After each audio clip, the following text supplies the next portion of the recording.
আল্লাহ রাসূল সাল্লাল্লাহু আলাইহি ওয়াসাল্লাম বলেছেন, সুবহানাল্লাহ আ'যামু মিন উহুদিন, আলহামদুলিল্লাহ আ'যামু মিন উহুদিন, আল্লাহু আকবার আ'যামু মিন উহুদিন, লা ইলাহা ইল্লাল্লাহ আ'যামু মিন উহুদিন। রাসূল করিম সাল্লাল্লাহু আলাইহি ওয়াসাল্লাম বলেছেন, যে ব্যক্তি একবার সুবহানাল্লাহ পড়বে, আল্লাহ পাক রব্বুল আলামিন উহুদ পাহাড় থেকেও বেশি পরিমাণ সওয়াব রব্বে করিম তার আমলনামার মধ্যে লিখে দিবেন।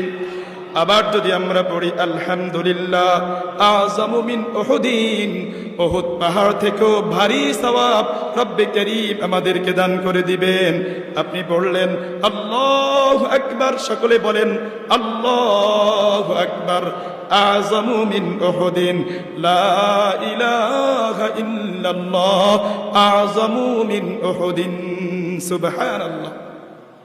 তাহলে আমি আর আপনি যদি একবার বলি সুবহানাল্লাহ, একবার যদি বলি আলহামদুলিল্লাহ, একবার যদি বলি আল্লাহু আকবার, একবার যদি বলি লা ইলাহা ইল্লাল্লাহ, প্রতিটা তাসবিহের বিনিময় রব্বে করিম উহুদ পাহাড় থেকেও বেশি পরিমাণ সওয়াব রব্বে করিম দান করে দিবেন। আরো হাদিসের ভিতরে রাসূল করিম সাল্লাল্লাহু আলাইহি ওয়াসাল্লাম বলেছেন, মান ক্বালা লা ইলাহা ইল্লাল্লাহ মুখলিসান দাখালাল জান্নাহ।